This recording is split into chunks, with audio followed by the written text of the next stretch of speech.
All right. Well, good morning. Happy Friday, month 6, week.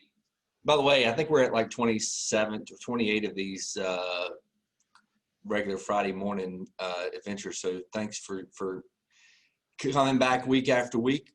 Good to see so many familiar folks. I'm knocking on wood because other than a tropical storm, which of course we're going to get in 2020, right? It's been an interesting, quiet week, relatively speaking. That's not a complaint whatsoever. That is a good thing. Let's hit a few highlights, and I'd love to catch up with y'all and see what's going on. Lots of things on good news from a COVID standpoint. Testing is still ongoing. I was wrong last week. I want to update.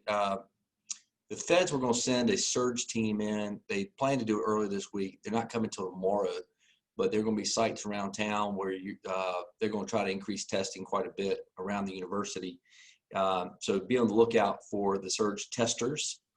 I guess that's what they're called, but it's a national federal response team that'll be here. But COVID cases are down on campus, which is great, but they're still testing 17,000 people they've tested since August 1st.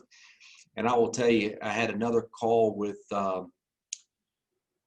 with universities around the country on Monday, and no one, let me just repeat, no one has tested to the extreme that USC has tested. And so, as I mentioned last week, there's schools that don't have dashboards. There's schools that don't test. The numbers can impact us greatly here in Columbia, but I would much prefer the testing and knowing exactly what's going on in a downtown setting than anybody else. So just FYI. And again, we get somewhat laser focused on Carolina, but it is part of our it's downtown, it's walkable. We got kids all around us. They eat with us. It's not a segregated campus like a lot of universities around this country that are miles away from a downtown setting. And so it's particularly important here, but to remind ourselves that we have it. It's good and bad, right? It's good that they're here and they invest in this community. It's bad that if something during a pandemic, their numbers are going to impact ours as well. So, but the good news is their positive rate went down to 7.4 over the last week. So that's really, really good. And I think they were up close to 60% of their beds being used, quarantine beds. It's down. Let me just tell you, I looked at it this morning. They're down below 20% of their quarantine beds are being used right now. So they have 81.6% availability, which is great. Let's move off of COVID and go into a couple of things of importance. The South Carolina General Assembly was here this week and next week, and they were here and gone in a flash. They didn't do a ton, but they were able to pass a couple things that matter. One, the Senate passed a budget, and they sent it over to the House, and the House has no intentions of taking it up. Interestingly enough, they don't think they need to. They'd rather live under the CR, continuing resolution they adopted earlier, and then do a budget starting in January. And so little gamesmanship there, but I see both sides of the issue, quite frankly. And so by law, they did pass a continuing resolution that has no expiration date. So funding at last year's levels will continue until they adopt a new budget, whenever that may be. One thing to note, were able to, both bodies passed, the South Carolina House and South Carolina Senate passed a CARES funding plan, which if you remember, they did partial that in late June. They did, and then they left another huge amount to do later at a later date to see where their needs were. So they both adopted something. They're very, very, very similar. $5 million delta here or 10 million there, but that's easy to work out. They'll have a conference committee meeting next week, and they should have that adopted next week. To note, one that where Charleston and Greenville and Columbia chambers asked them to spend about $100 million on some grants for small business. We did this back in May. They opted to go somewhere in the neighborhood between 20 and $30 million, but they are going to do something which is good. The biggest issue, and one we can't really complain about, a lot of that money is going to help business though through refunding the unemployment insurance. The unemployment insurance fund, I mean, we have, if you'll remember back after about 10 years ago when we had the recession, we just did really a lot into that. We ended up getting it back to where it needed to be. We've had significant claims during this period of time, which is understandable. Usually what happens is if a normal business has a layoff, or if somebody used to work for you takes unemployment insurance, then you'll be dinged later on for using that insurance and you'll have to replenish. Because of the breadth of this pandemic and the number of folks that have been impacted, the General Assembly has funded about 400, one body funded 420 million, another one 450. Let's just say 435, okay? Whatever that number will be, it would allow the state to fund a lot of it so individual companies won't be dinged. And now, they probably will see an overarching increase in your unemployment insurance, but it won't be individual. Everybody will be paying into that. So we're not getting $100 million for small business relief. We are going to get somewhere in the neighborhood of 25 or 30 million across the state, which will be good. So especially for those companies that did not get PPP money or were ineligible to receive any other thing but are still hurting. It's late in the game. You know, we're seeing a lot of businesses that are just calling uncle, right? But for those that are hanging on, there is some relief coming. Just hang on, we'll get a bill passed next week. More interesting news on a national level. For those TikTok fans, you better finish your videos quickly, right? Sunday, gone. WeChat, gone. Until a better deal is, I know TikTok's looking at being bought by Oracle and others. It looks like as news today, the White House is going to ban them as a Sunday, both at WeChat and TikTok. Hey, Carl, is that going to be just new downloads, or are they going to eliminate the use for everybody? I think they'll just do new downloads. That's what I thought. It's hard to take it totally down, is what I read this morning, but that was just preliminary reports out in the Wall Street Journal this morning. So we'll more details to follow, but what a teaser, right? We're going to ban TikTok on Sunday. So you got, hey, Rich, I fully expect to see a TikTok video up by Sunday for you. I'm going to teach you all the new dance moves. I can't wait. All right. That's of concern to somebody, I'm sure, but not really to me. Let's see. Well, we'll see. I'm actually looking forward to seeing what Congress does today. They're supposedly announced some resolution to the budget in D.C. They have a federal end of the year, end of September. So October 1st starts the new fiscal year for Congress, for federal budget. And the Democrats, Pelosi and the White House have come up with a deal to at least fund a CR, get through the election, because getting anything passed before the election is impossible. So they'll do some funding resolution between now and then, but that should be released today at lunchtime. That'll be big, but there is still don't confuse that with a extension of CARES Act or PPP or anything like that, because there's they're still way off. Interesting, there's a new version of the Blue Dog Democrats. There's a moderate caucus. I don't think that's their original name, but it's 50 legislators, members of the House in DC that are middle of the road folks. And more power to them, quite frankly, because that's what we need right now is some moderation. And so they've come up with a plan to try to fix the impasse on CARES funding and PPP extension. So we'll hold out hope.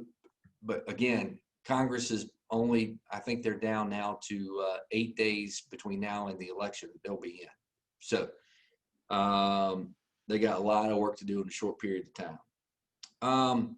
Let's talk more local. The biggest news all week. How about Asia Wilson? Huh? I mean, the WNBA Player of the Year, Rookie of the Year, whatever. I mean, she has to buy a new house just to carry all these new trophies, right? Which is incredible for her. Go Asia. Proud of her. She's just awesome. Also, congratulations to City of Columbia and to FEMA. After 5 years, they finally came to an agreement on fixing the canal. That is a big deal, quite frankly. But it's a head scratcher too, because FEMA said they had $2 million to give to the project. The city says well, it's going to cost at least $70 million to fix. And now, it's really not going to cost $70 million. It's going to cost $42 million, and the FEMA found the money. So, hey, anyway, well, hopefully we'll have something fixed here soon. But that is I will tell you, they downplayed it quite a bit, but the importance of that canal is huge. The history of that canal is huge as well. But to have a backup plan for drinking water is much needed in the city of Columbia. And so thanks to FEMA for coming up, finding some funds for that. Other things that you'll be seeing, Millwood, for those that take Millwood every day or at least a few times a week, we're seeing some major changes there, which is great. They put some money into the most bizarre pedestrian crossing I've ever seen in the country. I drive it every day, about 4 times a day. And I still don't understand what that system is, but whatever. They are putting together resurfacing and making it a little bit safer, that's important. There's also plans to do some things rerouting on Hardin Street, which gives me some heartburn. But more to come because our good friend Ted Creech, who is a regular here, has helped us. We've got DOT coming on November 3rd to talk about updates around town. If 2020 is a year, all we talked about is COVID, in about 2023, 2024, 2025, all we're going to talk about is roads. We got more projects planning to be starting in Columbia that are going to just change the way we think, right? We've got bridges that got to be replaced on Elmwood and Blossom. We've got extension of 26, the widening, Carolina Crossroads, whatever, Malfunction Junction. We're 2 years behind on 20, so maybe that'll be completed by then. But we've got a lot of issues that we got to deal with, and Columbia is not seeing less cars on the roads, by the way. So we've got to expand it. We've got to see improvements, but it's going to be a major disruption for everybody. So the more we know, the better we'll deal with it. So Ted, thanks for your help on getting somebody here in November to talk to us. Sure, Carl, and just a second, a quick comment. Obviously, we don't know the time frame for all of the projects that are on the board. Obviously, there's a lot of planning and a lot of other pre-construction activity that takes place on projects. Some of them are Richland Penny, some of them are DOT. But be assured that not all of those projects will be in construction simultaneously. So don't know exactly how much detail we'll be able to provide to you in November in terms of specific time frames, but we'll provide as much information as we have. Great. Thank you very much. And let's see what else I had. A couple things. Well, from a programming note, that's going to be in November, but issues in a couple weeks. We've got, I guess as October 6th, we're going to have an update on everything DC. Our friends up at Casting Associates, our consulting team up in DC is going to join us virtually to talk about what is actually going on in Congress, if they could pull back a few layers and tell us what's happening, but also updates on key races around the country, as well as update on military and what's happening. We've had a good year this year as it relates to funding through to Fort Jackson. We've got some opportunities with McIntyre and Shaw, so they're going to brief us on everything coming up in the October issues, but really a precursor to the election, which is 50 days. I don't know. You can't get here fast enough. Then I can turn back on my TV.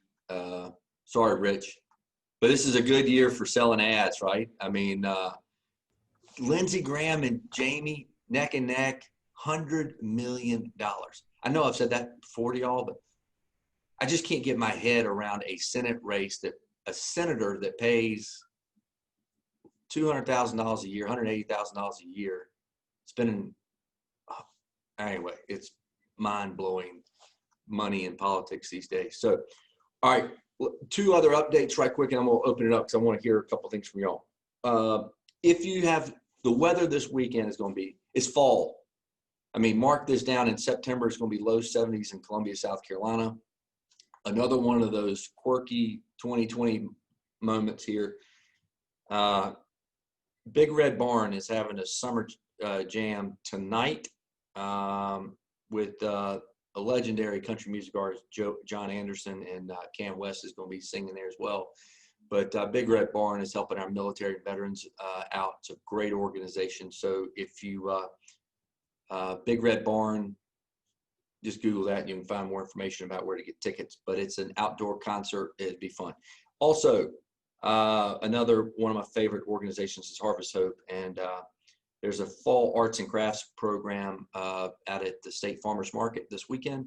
And silent auction is going to help those at Harvest Hope. So if you're bored and want something to do, not attending soccer games like me all weekend, feel free to join one of those things. All right. What is going on with y'all? What do we need to be working on? What are you seeing? How's business? Is it coming back? Thoughts? I guess one of the elephant in the room is education and how quickly we can get something back to normal. The frustration level with parents has really creeping up. We saw Richland, Lexington, 5 parents come out and protest, not going back all 5 days. Richland 1 and 2 are still all virtual. So anybody want to take a stab at anything?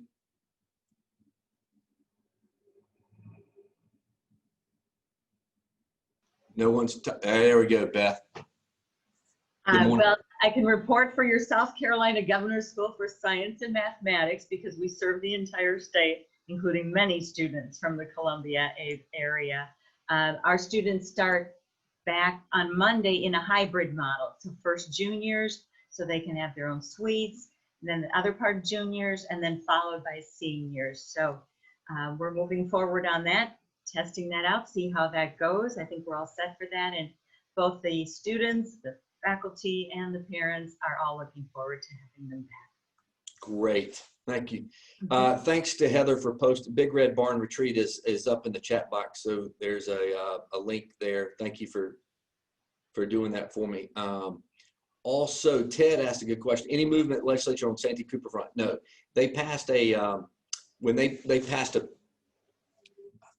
they carried the bill over with the caveat that would not come up during the short session in September, that they would carry that over until till January. So January is a new mark date for that. It's going to be an interesting question on Santee Cooper, because whether or not you think it should be sold, is it the state at a point they need extra cash because there's a huge cash infusion to the state?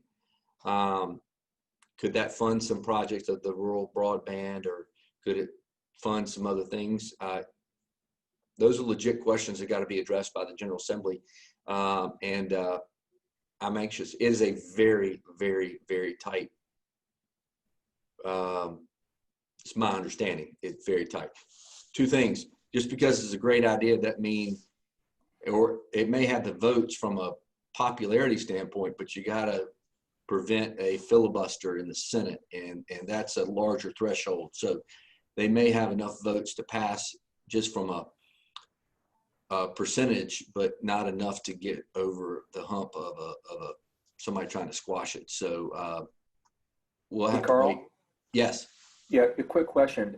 We see the estimates of I guess the total sales price, if you will, kind of the potential for cash infusion, or at least erasing of state-owned debt.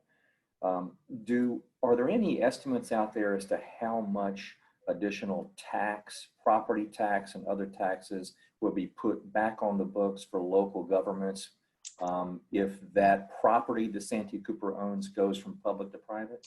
Yeah, I'll see what I can find. I've not seen any. I know all the property that Santee Cooper owns, and all the property, undeveloped property around the lakes in the lower part of the state. I mean, they're a considerable landowner, and all that would be taxable property going forward. My guess is, and I've not seen this in writing, but I would assume that they would treat that much like an economic development project, where if a company's coming in, all of a sudden have to pay zero tax this year, and next year everything be, I think it would probably be a phase-in approach to paying those taxes, much like any economic development incentive would be. So I don't have those numbers, I hadn't seen those numbers, but I'm assuming that's the way they would treat it. But it is a huge amount of property, no doubt about it. Hey, Lynn Hutto, good morning.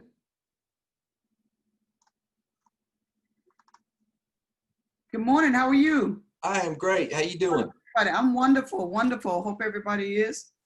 Yes, ma'am.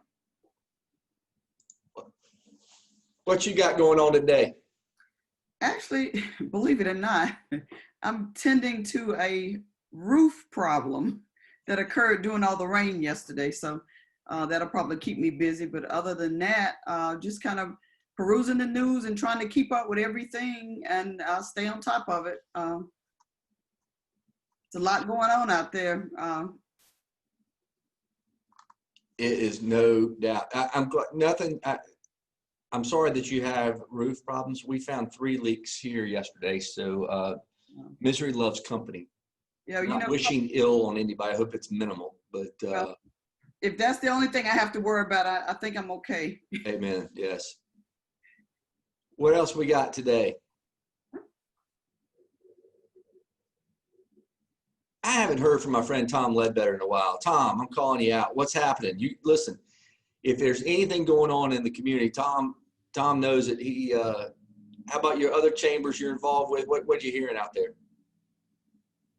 Every chamber that I'm aware of, has felt an impact of COVID, and behind some of that is a silver lining, in that most of these chamber organizations, and you know this from your experience, and Rose is certainly aware of this, that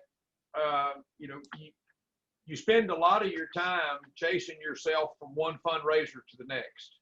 Okay, because you gotta balance the books. You gotta pay the bills, and in the smaller chambers around town, what I'm seeing right now is that, and I'm directly involved with the Irmo Chamber and the Casey West Columbia Chamber, is that they're looking at their revenue stream right now for the first time probably in ever And all they're looking at is the expenses of running the chamber and the money coming in from memberships, right? So the COVID has returned the view of these community organizations to zero. So everybody's got a chance to look at just the bare bones of the operation. And one of the things that I was taught with the nonprofit activity, especially member-supported organizations, is that, you know, one rule of thumb is that your membership dues should pay most, if not all, of your operating expenses of the organization that you're trying to run. And at least 2 of the chambers are looking at it right now, and they said, wow, you know, we've got some work to do, you know, and before you can do that work, before you can raise, raise any kind of membership fees and everything else, you've got to reevaluate your why and the value proposition of the Chamber of Commerce. All right. And without doing that, these chambers are going through, and you've seen it in the visiting that you've been doing, Carl, is that they're taking another look at themselves right now. What do we need to do in the future? Because COVID has changed what we've been able to do from the past. Now, what can we do in the future? And it's an exciting time for the chambers of commerce. You know, they're all reinvestigating and reevaluating their why. And most of the small business owners that I'm dealing with right now are doing the same thing. They're not giving up. You know, they're not saying COVID has beat us. They're saying, how do we beat COVID? How do we turn a corner? How do we pivot and go in a different direction? And for a lot of small business people, it's an exciting time. And the support of a chamber of commerce like yours and these other chambers of commerce is probably pretty critical right now. Thanks for that. I agree. I think this is an opportunity time, and you got to look at it that way, because if nothing else, to me, COVID has truly highlighted the organizations that are run very well, those that have been able to look elsewhere. If you're not nimble and if you're not willing to do things differently, it's going to be a painful trek. If you're thinking strategically and open to new ways of doing things, then it's a huge opportunity. And so, but that's hard. Change is hard for any organization, individuals as well. So yeah, I agree with that. And we're excited to be partnering with the West Columbia and Casey on a couple of things coming up, and really like Tim James and what they're doing. You know, the growth over in West Columbia and Casey is going to be significant in the next 5 years, more so than it already has, quite frankly. Mm-hmm. And they've got time is good for them right now to be very deliberate in what they do. And Tim and I've had this conversation a bunch. And so anyway, thanks for the update. Thanks for letting me call on you. Who else? Anybody else want to? Hey, Dee, I'm gonna, tell me about what you're seeing in the marketplace and people coming back to Columbia. What are they saying? What are they saying? And what's the timetable for recovery look like? Well, you know, you had a lot of meetings that have canceled or canceling the fall, and we're focusing on rebooking those. We've had a few, like I've had a group, I do mostly group business, you know, bringing it into the region, putting heads in beds. And I had a group cancel for February 2021, but they are booking back for February 2025. So any of that business that we've lost, most of them are rebooking out in future years. If they were committed somewhere else for 21 or 22 to another city, those cities, you know, they don't want to be bumped up, you know, to 23 or 24. So, you know, we are rebooking that business. I mean, you know, we're still suffering. Our hotels are, you know, suffering as well. I mean, I feel, you know, it's slowly coming back, but I'm feeling positive. I wish it was better news, but it's hit our industry, as you know. Right. Thanks for that. And I spent some time on the phone this week with folks on the coast and of what's happening there. I will say this, and I listened. I did not listen to the Senate and House this week very much, but I did get a chance to replay Senator Shane Massey yesterday, and Shane is the majority leader in the Senate. He's from Aiken, does have some of Lexington County in his district, but for those that are wonkish like me that like to hear that, Shane asked a bunch of questions yesterday on the recovery as a state. What are metrics that we need to hit? What are our goals? How can people start planning? What do we need to do to establish a metrics to say, hey, everybody wants to be back to normal. That's the given, right? So what is it that we have to see everything back open, for schools to be back open, for work days to start back, for the 11 o'clock curfews to cease, the 11 o'clock alcohol? We've had 6 months worth of extensions to executive orders, and by law they're good for 15 days, and after 15 days they expire unless the General Assembly makes them go further. And so the General Assembly has not acted on that, nor has the governor requested the General Assembly act on that. So they're basically, it's a hot potato, and nobody wants to own it. Henry's done it with executive orders, and then once one expires, he issues another to extend it. But by the rule of law, the General Assembly has a say-so in this, and so we keep extending everything. And don't get me wrong, I think the numbers and the masks are working. We're seeing numbers lowered, which is the goal. But I will tell you, there are a lot of businesses that need to get kids back at school. Their restaurants or their late hour restaurants that want to stay open. And we are hurting. There are a lot of businesses that are hurting and need some certainty, at least to say, if we get to this point, we're going to get back open. And so anyway, you can YouTube Massey's comments. They were pretty spot on, quite frankly, from a middle of the road perspective. Yes, sir. Tom. One other thing, and Chuck can help me out here with this, is that we just finished our 4th week of school, and very happy to report no major upsets, no major problems. Dr. Raines will tell you that in higher education, something north of 90% of all your problems occur from sports, or from food service, or from dormitory or residential concerns, and we don't do any of those right now. So we've skated by that, but we've started with a combination of hybrid classes, a combination of virtual classes, and face-to-face classes. And the face-to-face is driven primarily by many of our career ed classes, where you have to have your hands on something in order to get your certification, particularly in the medical field, in the healthcare field and everything else. But we are very pleased at this point to see where we are.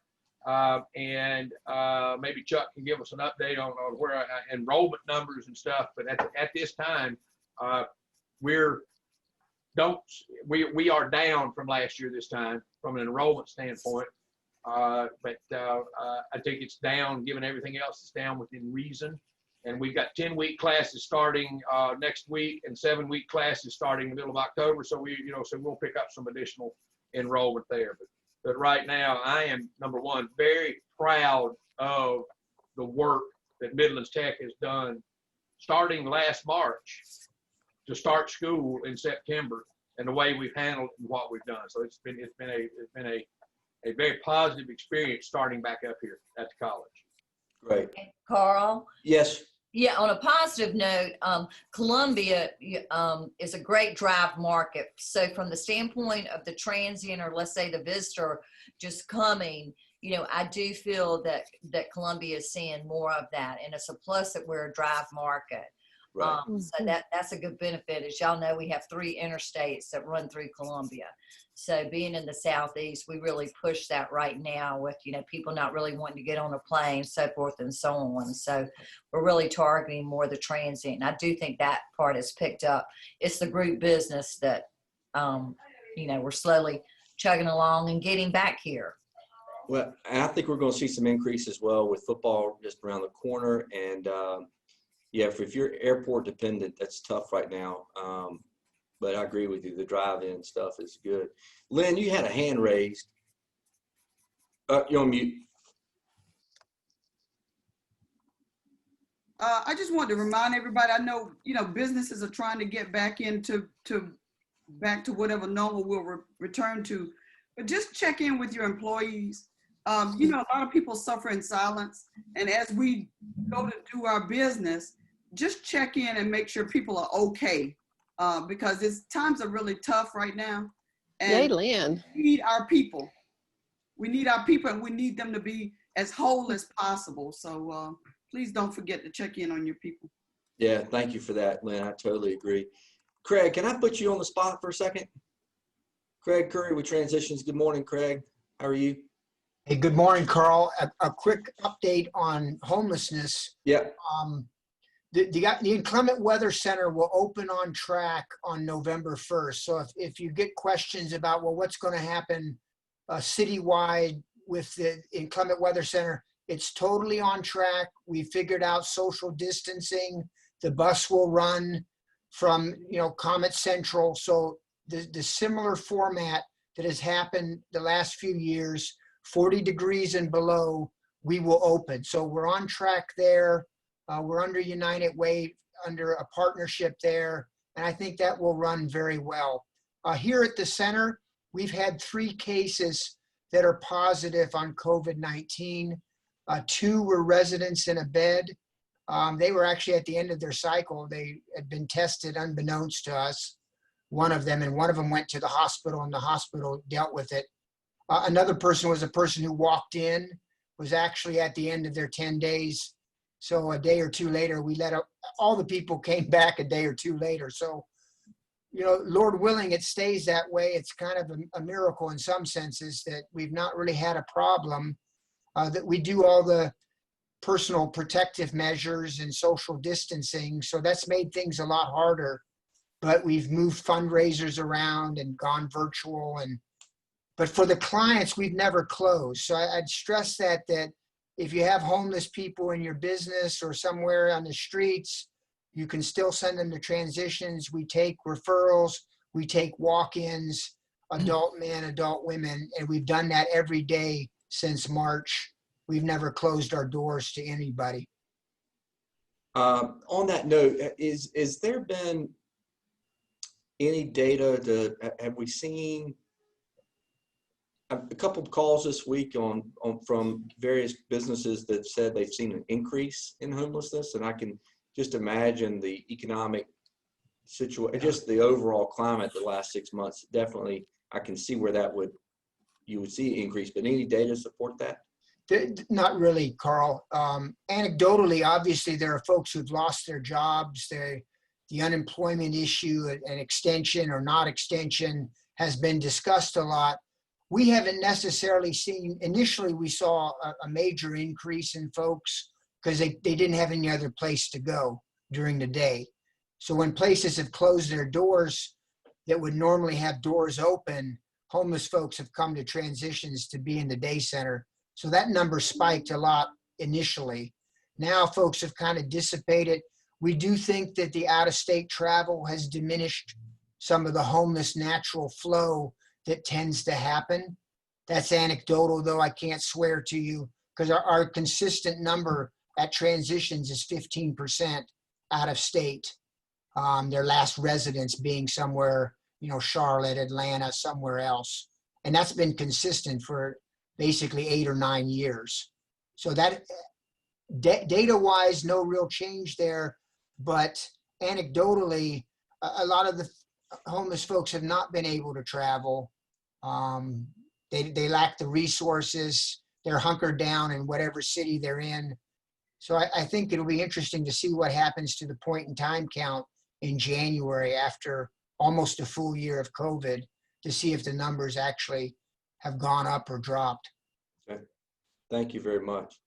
All right, we've gone there. Anybody, I want to shout out to Adam Vance, who's via telephone today. We missed seeing him on camera, but glad you're participating via phone. For those worried about me, don't be worried. I've survived a week with my oldest gone. Move-in was a breeze, leaving stunk, but all good. What else? Anything else for anybody?